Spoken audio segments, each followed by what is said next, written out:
just for the way you look at me.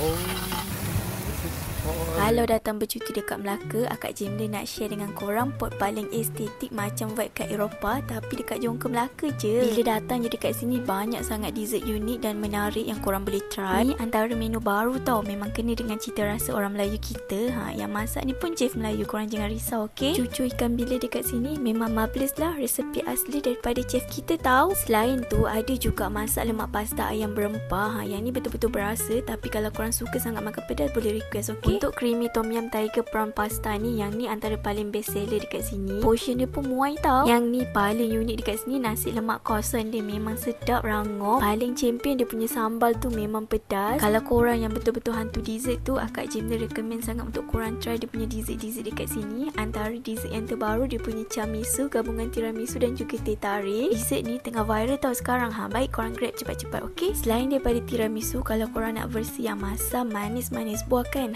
boleh try dia punya berry miso dengan mango miso macam ni. Untuk pilihan minuman banyak sangat, korang boleh pilih je nak yang mana okey. So kalau korang nak lepak santai, nak cari pot yang best, korang datang je dekat French Brown Cafe ni okey. Bye. Assalamualaikum.